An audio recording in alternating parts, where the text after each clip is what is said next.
Credit card கெட்டது கிடையாது. Credit கார்டோட தவறான யூசேஜ் தான் மிகவும் ஆபத்தானது. எப்படி பல மக்கள் கிரெடிட் கார்டு ட்ராப்ல போய் சிக்கிக்கிறாங்க. கிரெடிட் கார்டை ப்ராப்பரா யூஸ் பண்ணீங்க அப்படின்னா உங்க நண்பனை விட உங்களோட அவசர ஆத்திர காலத்துக்கே கிரெடிட் கார்டு உங்களுக்கு உதவும். பெரிய லட்சக்கணக்கு கடன்ல போய் கிரெடிட் கார்டு மூலமா மாட்டிருக்கிறவங்களுக்கு வேற என்னதான் வழி? இந்த கிரெடிட் கார்டை சரியான முறையில யூஸ் பண்ணினா அதுல இருக்கக்கூடிய பெனிஃபிட்ஸ் வேற லெவல். சரி, இந்த கிரெடிட் கார்டு கம்பெனிஸ், பேங்க் எல்லாம் எப்படி இதை வச்சு காசு பார்க்கறாங்க? ஸோ இன்னைக்கு நம்ம இந்த வீடியோல கிரெடிட் கார்டை யூஸ் பண்ணி ஸ்ட்ரெஸ் ஃப்ரீயா இருக்கிறது எப்படி அப்படிங்கிறத நம்ம பார்க்க போறோம். அது எல்லாத்தை விட பாயிண்டர் வைஸா கிரெடிட் கார்டு யூசேஜ் எந்த மாதிரி இருந்துகிட்டு இருக்கு, மக்கள் எந்த இடத்துல தவறு செய்யறாங்க கிரெடிட் கார்டு யூஸ் பண்றப்போ, டிப்ஸ் என்ன, இந்த கிரெடிட் கார்டு ட்ராப்ல விழாம இருக்கிறதுக்கு என்னென்ன மாதிரியான டிப்ஸ் நம்ம ஃபாலோ பண்ண வேண்டியிருக்கு, பெனிஃபிட்ஸ் என்ன, எப்படி நம்ம கிரெடிட் கார்டு கம்பெனிஸ், பேங்க்ஸ் எல்லாம் அதை வச்சு காசு பண்றாங்க அப்படிங்கிற முழு விவரத்தை இந்த ஒரு வீடியோல கடைசி வரைக்கும் பார்த்து தெரிஞ்சுக்கோங்க. வெல்கம் டு பாஸ் வாலா தமிழ். நான் உங்க மேகலா கண்ணன். நம்ம இந்தியாவில் இந்த கிரெடிட் கார்டு யூசேஜ் அப்படின்னு வர்றப்போ அக்டோபர் 2024 கணக்குப்படி 10.6 கோடி ஆக்டிவ் கிரெடிட் கார்ட்ஸ் வந்து யூஸ் பண்ணப்பட்டுக்கிட்டு இருக்கு. அது மட்டும் இல்ல 18 லட்சம் கோடி டிரான்சாக்ஷன்ஸ் வந்து ஆக்டிவா நடந்துகிட்டு இருக்கு. அவாய்ட் ஆர் ரிலை, இப்போ மக்கள் வந்து இந்த கிரெடிட் கார்டை யூஸ் பண்ணவே கூடாது அப்படிங்கிற ஒரு கேட்டகரி ஆஃப் பீப்புள் இருக்காங்க. அப்படின்னா கிரெடிட் கார்டை மட்டுமே நம்பி இருக்கிறவங்க ஒரு கேட்டகரி ஆஃப் பீப்புள் இருக்காங்க. ஸோ இந்த கிரெடிட் கார்டை மட்டுமே நம்பி இருக்கிறவங்க தான் நிறைய ஃபைனான்ஷியல் சிக்கலை போய் மாட்டிக்கிறாங்க. இன்ஃபேக்ட் நம்ம இந்தியாவில் இந்த கிரெடிட் கார்டு கடனை பார்த்தீங்க அப்படின்னா மொத்தம் 6,742 கோடி ரூபாய் கிரெடிட் கார்டு கடன் மட்டுமே இருந்துகிட்டு இருக்கு. அது மட்டும் இல்ல, around 1.2 crore Indians are still struggling. 1.5 கோடி மக்களுக்கும் மேலானவர்கள் இந்த கிரெடிட் கார்டு கடன்ல இருந்து வெளியே வராம இன்னும் தவிச்சுக்கிட்டே தான் இருக்காங்க. ஸோ இதுதான் நம்ம நாட்டோட கரண்ட் கிரெடிட் கார்டு யூசேஜில் இருக்கக்கூடிய அந்த ஒரு சிச்சுவேஷன். ஸோ இதுல இருந்து எப்படி வெளியில வர்றது, எப்படி ஃபர்ஸ்ட் போய் மாற்றாங்க அப்படிங்கிறது தான் ஒரு முக்கியமான பாயிண்டா இருந்துகிட்டு இருக்கு. அப்படி நம்ம பார்க்குறப்போ ஒரு ரியல் லைஃப் ஸ்டோரியை வந்து நான் உங்களுக்கு எக்ஸ்பிளைன் பண்றேன். மேபி இது உங்களால கனெக்ட் பண்ணிக்கக்கூடிய ஒரு ஸ்டோரியா தான் இருக்கும் அப்படின்னு நம்புறேன். பாருங்க, ஒரு ஐடி ப்ரொஃபஷனல், ஒரு ஐடி கம்பெனியில் வேலை செய்யக்கூடிய ஒரு எம்ப்ளாயி, அவரோட சம்பளம் வந்து 1,30,000 ரூபாயா இருக்கு. ஸோ அவர்கிட்ட 5 கிரெடிட் கார்டு இருக்கு. அந்த 5 கிரெடிட் கார்டுலையும் கார் வாங்குறது, ஏதாவது ஒரு மேரேஜ் செலவு, ஆன்லைனில் பொருட்கள் வாங்குறது அப்படின்னு சொல்லி அவர் மொத்தமாக 13 லட்சம் ரூபா கடனை பண்ணிக்கிட்டாரு. ஸோ இப்போ அவர் பே பண்ண வேண்டிய அந்த ஒரு அவுட்ஸ்டாண்டிங் அமௌண்ட் எவ்வளோ அப்படின்னு பார்த்தீங்கன்னா 13 லட்சம் ரூபா. லோனு, அதுக்கப்புறம் அந்த எல்ஐசி, பாண்டு, கோல்டு எல்லா இடத்துலையும் கடன் இருக்கு. நான் இதை அடைப்பனா இல்லை இதை அடைப்பனா, ஆக மொத்தத்தில் எனக்கு என்ன பண்ணுறதுன்னு தெரியாத மாதிரியான ஒரு ரியல் லைஃப் சிச்சுவேஷனில் நாங்கள் ஒரு எக்ஸாம்பிளை பார்த்தோம். ஸோ அந்த எக்ஸாம்பிள் தான் இது. ஸோ இவரை மாதிரி நம்மள நிறைய பேர் அந்த சின்ன சின்ன தவறுகளை செஞ்சு இந்த மாதிரி பெரிய சிக்கலை போய் மாட்டிடுறோம். ஸோ இப்படி ஒரு கடன் சிக்கலை போய் மாட்டிட்டு இருக்கிறாரு. இவர் எந்த மாதிரி தவறுகளை செஞ்சதால இப்படி ஒரு கடனில் போய் மாட்டிருக்காரு அப்படிங்கிறத நம்ம பார்க்கறதுக்கு முன்னாடி நம்ம எல்லாத்தோட வாழ்க்கையிலையும் கடன் இருக்கோ இல்லையோ அதை அடைக்கிறதுக்கு நம்ம இருக்கணும் இல்லையா? ஸோ நம்ம வாழ்க்கையில் நம்மளை நம்பி ஒரு குடும்பமும் இருக்கு. ஸோ அவங்களையும் நம்ம பார்த்துக்க வேண்டியிருக்கு. நம்ம கடனை பண்ணுறோம், நம்ம சம்பாதிக்கிறோம், அது எல்லாத்தையும் தாண்டி ஒரு ஃபேமிலியை நம்ம வந்து நம்மளுக்கு ஏதாவது எச்சு கம்மி ஆயிடுச்சு அப்படின்னா அவங்களையும் நம்ம சேஃபாக அவங்களோட கனவுகளை சிதைக்காம பார்த்துக்க வேண்டியது நம்மளோட பொறுப்பு. ஸோ அப்படிங்கிறப்போ ஒரு டேர்ம் இன்சூரன்ஸ் ரொம்ப ரொம்ப முக்கியமானது. ஸோ அப்பேற்பட்ட டேர்ம் இன்சூரன்ஸ் நான் வாங்கணும்னா ஆல்ரெடி அத்தனை கடன் இருக்கு, நான் இதுக்கு மாதம் தனியாக செப்பரேட்டாக செலவு பண்ணுவேன் அப்படின்னு யோசிச்சிங்க அப்படின்னா மாதம் ஒரு 578 ரூபா கட்டினாலே போதும் 1 கோடி ரூபாய்க்குமான கவரேஜ் உங்களுக்கு வந்து கிடைக்குது. அப்பேற்பட்ட கவரேஜ் யார் பார்த்தாரா அப்படின்னு தானே யோசிக்கிறீங்க. ஆக்சிஸ் மேக்ஸ்லைஃபோட ஸ்மார்ட் டேர்ம் பிளான் பிளஸ். நீங்க ஒரு சேலரிட் பர்சனாக இருக்கீங்க அப்படின்னா ஜாயின் பண்ணுற அந்த ஒரு ஃபர்ஸ்ட் இயருக்கு 15% டிஸ்கவுண்ட் கொடுக்குறாங்க.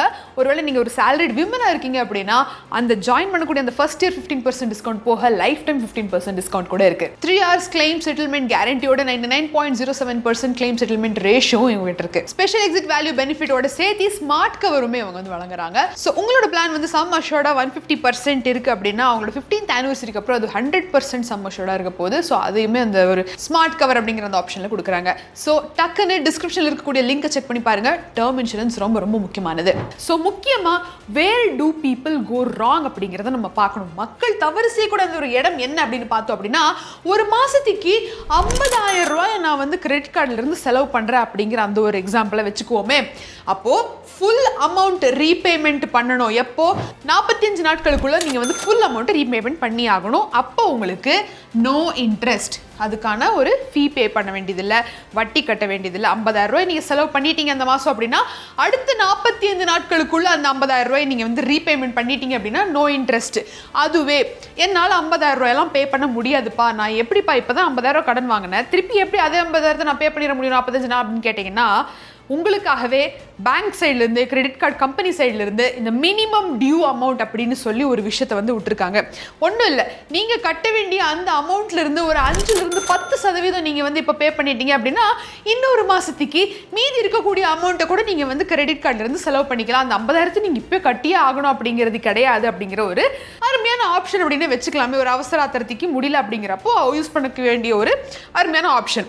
ஸோ அந்த 5-10% அப்படின்னு பார்க்குறப்போ 2,500 ரூபா, 50,000க்கு 2,500 வருது. 2,500 ரூபாய் கட்டுனா மீதி எவ்வளோ இருக்குது கட்ட வேண்டியது?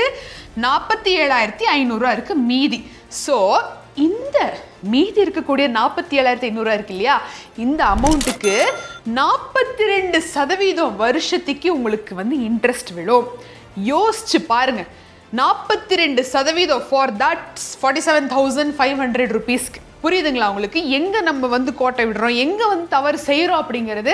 இந்த மினிமம் டியூ அமௌண்ட்டை நம்ம பே பண்ணிக்கிட்டே நம்ம வந்து ஈஸியாகிடுது இல்லையா? அது ஓகே 50,000 செலவு பண்ணிட்டு 2,000 கட்டினா போதும் அப்படிங்கிற மாதிரி ஈஸியாகிறப்போ நம்ம அதை மட்டுமே ரிலே பண்ணி அதை மட்டுமே டிபெண்ட் பண்ணி சரி கட்டினா போதும்னு ஒரு டைமில் லிமிட்டை மொத்தமாக எக்ஸாஸ்ட் பண்ணதுக்கப்புறம் இந்த வட்டியோட சேர்த்து அசலும் நிற்க போகுது. எவ்வளோ வட்டி வரும் அப்படிங்கிற ஒரு சின்ன கேல்குலேஷனை நான் போட்டு காமிக்கிறேன் பாருங்க. எக்ஸாம்பிள், உங்களோட லோன் அமௌண்ட்னா என்ன, கிரெடிட் கார்டிலிருந்து நீங்கள் எடுத்துருக்கக்கூடிய அந்த ஒரு அமௌண்ட் வந்து 50,000 இருக்கும் அப்படின்னு வச்சுக்கலாமே. So annual interest rate, credit கார்டுனாலே நம்மளுக்கு தெரியும் ஆனுவல் இன்ட்ரெஸ்ட் ரேட் வந்து 42.58%. இப்போ மந்த்லி மினிமம் டியூ நீங்கள் எவ்வளோ கட்டிக்கிட்டு வரீங்க? 2,500 ரூபாப்பா. இப்போ டைம் டு ரீபேமெண்ட் எவ்வளவு? கிரெடிட் கார்டுலலாம் வந்து ஒரு 3 வருஷம் அந்த மாதிரி டைம் எல்லாம் கொடுக்குறாங்க. ஸோ அப்போ 36 மாதம் அப்படின்னு வச்சுக்கலாமே. டோட்டல் இன்ட்ரெஸ்ட் பேட் எவ்வளவு? 38,682 ரூபா. இந்த ஒரு 50,000 ரூபா கடனுக்கு 38,682 கிட்டத்தட்ட 40,000 ரூபா நீங்கள் வந்து எக்ஸ்ட்ராவாக பே பண்ண போகிறீங்க. ஆக மொத்தத்தில் ஃபைனல் பேமெண்ட் எவ்வளவா இருக்க போகுது? 88,682 ரூபா. புரிஞ்சுதுங்களா உங்களுக்கு? 50,000 ரூபாய் செலவு பண்ணுறது பண்ணிட்டோம், மினிமம் டியூ கட்டிக்கிட்டு இருக்கிறோம், அது வேற ஒரு பக்கம் போகுது. மினிமம் டியூ கட்டுறவோ இல்லையோ இங்கே அதை விட அதிகமாக வட்டி ஏறிக்கிட்டே போகுது. என்ன ஆகும்? 88,000 ரூபா கட்டின மாதிரி ஆச்சு. ஸோ இந்த இடத்துல தான் நம்ம வந்து தவறு செய்கிறோம். முடிஞ்ச அளவு எவ்வளவு நீங்கள் செலவு பண்ணுறீங்களோ அந்த மாதம் அடுத்த 45 நாட்களுக்குள்ள 50,000 ரூபா செலவு பண்ணியிருப்பீங்களா, முடிஞ்ச அளவு ஃபுல் ரீபேமெண்ட் பண்ண ட்ரை பண்ணுங்க அடுத்த 45 நாட்களுக்குள்ள. அப்படி இல்லைன்னா பாதியாவது ரீபேமெண்ட் பண்ண ட்ரை பண்ணுங்க. அடுத்த 2 மாதத்துக்கு மேலே அதை விட்டு வச்சிருக்காதீங்க அப்படிங்கிறதா ஒரு அட்வைசபிளான ஒரு ஆப்ஷன். ஸோ இப்போ நம்ம அடுத்ததான் என்ன பார்க்க போகிறோம் அப்படின்னா, எப்படி நான் வந்து இந்த டெட்லேருந்து இந்த கிரெடிட் கார்டு கடன்லேருந்து எப்படி நான் வெளியில் வர்றது, எப்படி அவாய்ட் பண்ணுறது அப்படிங்கிறத நம்ம பார்க்கலாம். So convert big purchases into EMI. இன்னொரு டிப் கூட நிறைய பேர் சொல்கிறாங்க, நிறைய எக்ஸ்பர்ட்ஸ் என்ன சொல்கிறாங்க அப்படின்னா, நீங்கள் கிரெடிட் கார்டு கடனை வாங்கிடுறீங்க, அதை அடைக்கிறதுக்கு சம்டைம்ஸ் இஎம்ஐ ஆப்ஷன்ஸ் அவங்க கொடுப்பாங்க, சம்டைம்ஸ் இஎம்ஐ ஆப்ஷன் அந்த ஆஃபர் இல்லை அப்படின்னு சொல்லிடுவாங்க. அது இன்னும் அதிகமாக வட்டி மேலே வட்டி போட்டு பெருசாக அந்த அமௌண்ட் ஹியூஜாக போயிட்டே தான் இருக்கும். அந்த சமயத்தில் ஒரு பர்சனல் லோன் எடுத்து இந்த கிரெடிட் கார்டு அமௌண்ட்டை அடைச்சிட்டு அந்த பர்சனல் லோனுக்கு ஒரு 11 to 15% நீங்கள் வட்டி கட்டி வேணாலும் அந்த ஒரு பர்சனல் லோனை அடைச்சிடலாம். ஆனால் இதுக்கான வட்டி உங்களுக்கே தெரியும் ஆனுவலி 42% வரைக்கும் உங்களுக்கு போகும் அப்படிங்கிறது. ஸோ இது ஒரு சிறந்த ஆப்ஷன். இன்னொரு ஆப்ஷன் என்ன அப்படின்னா, நீங்கள் வாங்கக்கூடிய பெரிய பெரிய பர்ச்சேஸுக்கு இஎம்ஐயாக கன்வெர்ட் பண்ணிக்கோங்க. நீங்கள் அதை இஎம்ஐயாக கன்வெர்ட் பண்ணி நீங்கள் மாதமாக கிரெடிட் கார்டுலேருந்து பே பண்ணாலும் சரி, இல்லை இந்த பக்கம் நம்ம பர்சனல் அமௌண்ட்லேருந்து பே பண்ணாலும் சரி, நீங்கள் முக்கால்வாசி இதையே தவிர்க்க முடியும். 18 to 19% நீங்கள் இருக்கு இல்லையா, இது எவ்வளவோ பரவாயில்ல. ஏன்னா கிரெடிட் கார்டோட வட்டி ஆனுவலி 42%. ஸோ அது கம்பேர் பண்ணால் இது எவ்வளோ பரவாயில்ல. ஸோ முடிஞ்ச அளவு பெரிய பெரிய பர்ச்சேஸை இஎம்ஐயாக மாற்றிக்கோங்க. ஸோ அது ஒரு கன்சாலிடேட்டட் ஒரு பர்ச்சேஸாகவும் இருக்கும், ஃபைனான்ஷியலி உங்களால் அஃபோர்ட் பண்ண முடியக்கூடிய ஒரு பர்ச்சேஸாகவும் இருக்கும். அடுத்த டிப் என்ன அப்படின்னா, don't use 30 to 35% off your credit card every month. அதாவது உங்களோட கிரெடிட் கார்டு லிமிட் வந்து 1,00,000 ரூபாய் இருக்குது அப்படின்னா ஒரு மாதத்தில் நீங்கள் வந்து 30,000 35,000 மேலே செலவு பண்ணக்கூடாது. எவ்ரி மந்த் நீங்கள் செலவு பண்ணிட்டு இருக்கீங்க அப்படின்னா 30,000 35,000 25,000க்கு மேலே எக்ஸீட் ஆகக்கூடாது உங்களோட செலவு. அப்படியே 30,000 செலவு பண்ணியிருக்கீங்க அப்படின்னாலும் அடுத்த 45 நாட்களுக்குள்ள அந்த 30,000 நீங்கள் பே பண்ணுற மாதிரியான ஒரு ஃபைனான்சியல் சுச்சுவேஷனில் நீங்கள் இருக்கணும். ஸோ அது ஒரு discipline. Using full limit, repay before billing cycle ends. In case நீங்கள் வந்து ஃபுல் அமௌண்ட் எனக்கு இப்போ தேவைப்படுது, ஒரு பயங்கரமான எமர்ஜென்சி அப்படின்னா கூட அந்த ஃபுல் அமௌண்ட்டை எடுத்து யூஸ் பண்ணிவிட்டு அடுத்த சைக்கிளிங் பில் ஜென்ரேட் ஆகிறதுக்குள்ள, அடுத்த ரீசைக்கிள் எண்ட் ஆகிறதுக்குள்ள அதை பே பண்ணி முடிச்சிடுறது நல்லது. Never rely on minimum due. Okay, minimum due கட்டினா போதும்ப்பா, நான் வந்து அடுத்த மாதம் ஃபுல்லாக யூஸ் பண்ணி, அந்த மாதிரி மினிமம் டியூவை மட்டுமே நம்பி இருக்காதீங்க. மினிமம் டியூ நம்மளை எங்கேயோ கொண்டு போய் விட்டுரும் அப்படிங்கிறதுக்கு நிறைய எக்ஸாம்பிள்ஸ் நம்ம பார்த்துட்டு வந்துட்டு இருக்கோம். ஸோ மினிமம் டியூ கம்ப்ளீட்டாக ரிலே பண்ணி இருக்காதீங்க. ஸோ அடுத்ததா, சரி இந்த கிரெடிட் கார்டை யூஸ் பண்ணால் என்ன பெனிஃபிட், எதுக்காக இத்தனை பிரச்சனைகள் இருக்கக்கூடிய கிரெடிட் கார்டை நான் ஏன் யூஸ் பண்ணோம் அப்படிங்கிற ஒரு கேட்டகரி ஆஃப் பீப்புள் இருக்கீங்க. ஸோ அவங்களுக்காக நான் என்ன சொல்கிறேன் அப்படின்னா, இப்போ ஒரு அவசர ஆத்திரத்துக்கு நம்மக்கிட்ட எங்கேயுமே பணம் கிடைக்கல அப்படிங்கிற பட்சத்தில் கிரெடிட் கார்டை நம்மளால் யூஸ் பண்ண முடியும். ஏன்னா கையிலேயே இருக்கும். அது கையிலேயே இருக்கக்கூடிய ஒரு நம்மளை ஃபைனான்ஷியலி ரொம்ப இது பண்ணிகிட்டு இருக்கக்கூடிய ஒரு தூண்டக்கூடிய ஒரு இதுதான் அந்த கிரெடிட் கார்டு. பட் ஆனால் அது எவ்வளோக்கு எவ்வளோ நம்ம கண்ட்ரோல் பண்ணுறோமோ அவ்வளோக்கு எவ்வளோ நம்மளால் ஃபைனான்ஷியல் டிசிப்ளினாக இருக்க முடியும். பல பெனிஃபிட்ஸும் நம்மளால் அனுபவிக்க முடியும். அந்த பெனிஃபிட்ஸ் என்ன அப்படின்னு பார்த்தீங்க அப்படின்னா, ஃபைனான்ஷியல் சேஃப்டி. நான் சொன்ன மாதிரி எந்த ஒரு எமர்ஜென்சிலுமே எதுவுமே கையில் காசே இல்லை அப்படின்னா கூட இது உங்களுக்கு ஒரு ஃபைனான்ஷியல் சேஃப்டி இது மாதிரி உங்களுக்கு. அடுத்ததா உங்களுக்கு நிறைய ரிவார்ட்ஸ் கிடைக்கும். இப்போ ஒரு பர்டிகுலர் பர்ச்சேஸுக்கெல்லாம் நம்மளுக்கு வந்து ரிவார்டு பாயிண்ட்ஸ் எல்லாம் கிடைக்கும். அந்த பாயிண்ட்ஸை வச்சு நம்ம ரெடீம் பண்ணி பல பர்ச்சேஸை நம்மளால் பண்ண முடியும். ஸோ அது ஒரு முக்கியமான பெனிஃபிட். டிஸ்கவுண்ட் இருக்கும். இப்போ நீங்கள் அமேசானில், ஃப்ளிப்கார்ட்டில் எங்கேயாவது பர்ச்சேஸ் பண்ண போகிறீங்க அப்படின்னா இந்த கிரெடிட் கார்ட்லேருந்து நீங்கள் இந்த ஒரு பொருளை வாங்கினீங்க அப்படின்னா உங்களுக்கு 200 300 டிஸ்கவுண்ட் அப்படிங்கிற மாதிரி ஒரு சில பர்ச்சேஸுக்கு இருக்கும். சம்டைம்ஸ் பெரிய பர்ச்சேஸாக இருக்குது அப்படின்னா அதில் சில ஆயிரங்கள் வந்து டிஸ்கவுண்டடாக இருக்கும். ஸோ அதே மாதிரி ஃப்ரீ மூவி டிக்கெட்ஸ், அந்த ரிவார்ட் பாயிண்ட்ஸ் எல்லாம் கலெக்ட் பண்ணி மற்ற விதமான டிஸ்கவுண்ட்லாம் போக சம்டைம்ஸ் ஃப்ரீ மூவி டிக்கெட்ஸ் வந்து நம்மளால் அனுபவிக்க முடியும். அண்ட் ஃப்ளைட் டிக்கெட்ஸ் முக்கியமாக ரொம்ப சீப்பாக கிடைக்கும். கிரெடிட் கார்ட்ஸ், இந்த பர்டிகுலர் கிரெடிட் கார்ட்ஸ் யூஸ் பண்ணுறவங்களுக்கு ஃப்ளைட் டிக்கெட் சீப்பாக கிடைக்கும். அது போக இந்த ஃப்ளைட்டில் இந்த ஏர்போர்ட்டுக்கெல்லாம் போயிட்டீங்க அப்படின்னா அந்த லான்ஸுக்கு எல்லாமே வந்து இந்த பர்டிகுலர் கிரெடிட் கார்டு இருந்தால் நாங்கள் உங்களுக்கு ஃப்ரீயாகவே உள்ள விட்டுறோம் அப்படிங்கிற மாதிரியான ஆப்ஷன்ஸ் எல்லாமே இருக்குது. ஸோ அந்த இடத்துல எல்லாமே ரொம்ப பெனிஃபிட்டாக இருக்கும் இந்த ஒரு credit cards. So build credit score. இப்போ கிரெடிட் ஸ்கோர் எல்லாம் எப்படி வந்து பில்ட் ஆகுது, சில பேருக்கு கிரெடிட் கார்டை யூஸ் பண்ணாமல் அவங்களுக்கு ஒன்றுமே இல்லாமல் இருக்கும் இல்லையா, அந்த மாதிரி இருக்கிறவங்களுக்கு கிரெடிட் கார்டை நீங்கள் வாங்கி ஆன் டைமில் ரீபேமெண்ட் பண்ணிட்டு வரப்போ உங்களோட கிரெடிட் ஸ்கோர் கம்மியாக இருந்தாலும் கூட கிரெடிட் ஸ்கோர் அதிகமாக வாய்ப்பு இருக்குது. ஸோ அதுக்காகவும் கிரெடிட் கார்டை நீங்கள் வந்து பயன்படுத்தலாம். அதே மாதிரி 45 நாட்களுக்குள்ள உங்களுக்கு ஃப்ரீ இன்ட்ரெஸ்ட்டாக இருக்கக்கூடிய கிரெடிட்டை வந்து கொடுக்கறது கிரெடிட் கார்டு மட்டும்தான். இப்போ நீங்கள் வெளியில் போய் நீங்கள் வந்து காசு வாங்குறீங்க, வெளியில் போய் லோன் வாங்குறீங்க, பேங்க்கில் வாங்கினா 30 நாளைக்குள்ள 28 நாளைக்குள்ளன்னு அவங்களுக்கு வந்து பில்லு போடுவாங்க. அந்த இன்ட்ரெஸ்ட் வந்து ஜென்ரேட் ஆகும். ஆனால் கிரெடிட் கார்டில் மட்டும்தான் 45 நாள் வரைக்கும் இன்ட்ரெஸ்ட்டே இல்லாமல் நீங்கள் வந்து கடனை வாங்கிக்கலாம் அப்படிங்கிற ஒரு ஆப்ஷன் இருக்குது. ஸோ அது ஒரு வகையில் நம்மளுக்கான ஒரு பெனிஃபிட் தான். ஸோ அடுத்ததா, எப்படி இந்த பேங்க்கு, கிரெடிட் கார்டு கம்பெனிஸ் எல்லாமே வந்து காசு பார்க்குறாங்க, காசு சம்பாதிக்கிறாங்க அப்படிங்கிற ஒரு கேள்வி நம்மளுக்கு எல்லாம் இருக்கும்.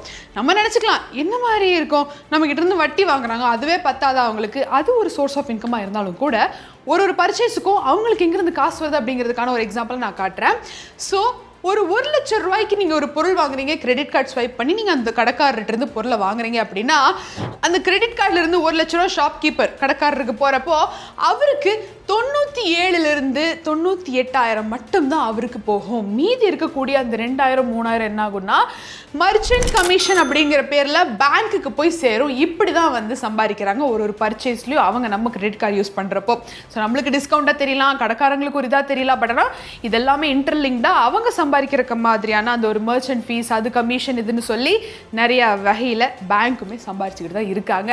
அது போக இன்னும் நம்ம உங்களுக்கு ஆல்ரெடி தெரிஞ்ச மாதிரி நம்ம லேட் ஃபீஸ், கிரெடிட் கார்டு எல்லாமே நம்ம வந்து அந்த பேமெண்ட்டை லேட்டாக பண்ணோம் அப்படின்னா லேட் ஃபீஸ் விழுது, இன்ட்ரெஸ்ட் சார்ஜ் விழுது, டிரான்சாக்ஷன் சார்ஜ் விழுது. ஃபார் எக்ஸாம்பிள் இந்த பல அப்ளிகேஷன்ஸ் மூலமா நீங்கள் வந்து கிரெடிட் கார்டு, இப்போ கார்டு இல்லைப்பா, நான் வந்து எனக்கு வந்து இந்த கிரெடிட் கார்டில் இருக்கக்கூடிய பணத்தை இன்னொருத்தருக்கு நான் டைரெக்டாக அனுப்புகிறேன் அப்படிங்கிற பட்சத்தில் ஒரு 1000 ரூபா அனுப்புறீங்க அப்படின்னா 1000 ரூபாயா போகாது, 1000 ரூபாயா போகும். ஆனால் கட் ஆகுறது வந்து 1100 ரூபா 1080 ரூபா அப்படின்னு இங்கிருந்து கட் ஆகும். ஏன்னா 80 ரூபா சார்ஜ் அவங்களுக்கு பேங்க்குக்கு போயிடும், 1000 ரூபா பணம் நம்ம யாருக்கு அனுப்பணும் அவங்களுக்கு போயிடும். சில அப்ளிகேஷன்ஸ் வந்து யூஸ் பண்ணால் கிரெடிட் கார்டு இருந்து அவங்களுக்கு பணம் அனுப்பலாம். ஸோ அந்த ஒரு இதில் நான் சொல்ல வரேன். ஸோ அந்த மாதிரியுமே வந்து பேங்க்ஸ் நிறைய இதை பண்ணிட்டு இருக்காங்க. ஸோ இன்னைக்கு வீடியோவில் நான் என்ன சொல்ல வந்தேன் அப்படின்னா, use your credit card smartly. நீங்கள் எவ்வளோக்கு எவ்வளோ உங்கள் கிரெடிட் கார்டை ஸ்மார்ட்டாக யூஸ் பண்ணுறீங்களோ அவ்வளோக்கு அவ்வளோ நல்ல பெனிஃபிட்ஸ் அவங்களால அனுபவிக்க முடியும், அவ்வளோக்கு அவ்வளோ ஃபைனான்ஷியலி டிசிப்ளினாக இருக்க முடியும், கிரெடிட் ஸ்கோரையும் காப்பாற்றிக்க முடியும். ஸோ ஷார்ட் அண்ட் ஸ்வீட்டாக என்னால் முடிஞ்ச அளவுக்கு எப்படி இதில் இருக்கக்கூடிய பெனிஃபிட்ஸ் என்ன, எப்படி நீங்கள் வந்து கடனில் போய் மாட்டிக்கிறீங்க, அதிலிருந்து வெளியில் வரது எப்படி, அண்ட் ரியல் லைஃப் எக்ஸாம்பிள்ஸ் எல்லாத்தையுமே வச்சு நம்ம வந்து இந்த பேங்க்கில் அவங்கெல்லாம் எப்படி காசு பார்க்குறாங்க அப்படிங்கிறது முதல் கொண்டு நம்ம பார்த்தோம். இந்தியாவில் கிரெடிட் கார்டோட யூசேஜ் என்ன அப்படிங்கிறத நீங்கள் முதல்ல பார்த்துருப்பீங்க. ஸோ இந்த டாப்பிக்கில் ஏதாவது டவுட்ஸ் அண்ட் குவரிஸ் இருக்குது அப்படின்னா கண்டிப்பாக காமெண்ட் செக்ஷனில் தெரியப்படுத்துங்க. ஸோ எந்த மாதிரி கடன் வாங்குறதுக்கு நம்ம போய் நிற்கிறதுக்கு முன்னாடி நம்ம ஏதாவது ஒரு வருமானத்தை உருவாக்குறது ரொம்ப ரொம்ப இம்பார்ட்டன்ட். ஸோ ஃபைனான்ஷியலி நம்மளோட பேஸ்மெண்ட் என்ன அப்படின்னா ஜென்ரேட்டிங் இன்கம் ஜென்ரேட் பண்ணணும்னா நிறைய பேர் வேலைக்கு போகிறாங்க, நிறைய பேர் பிஸ்னஸ் பண்ணுறாங்க.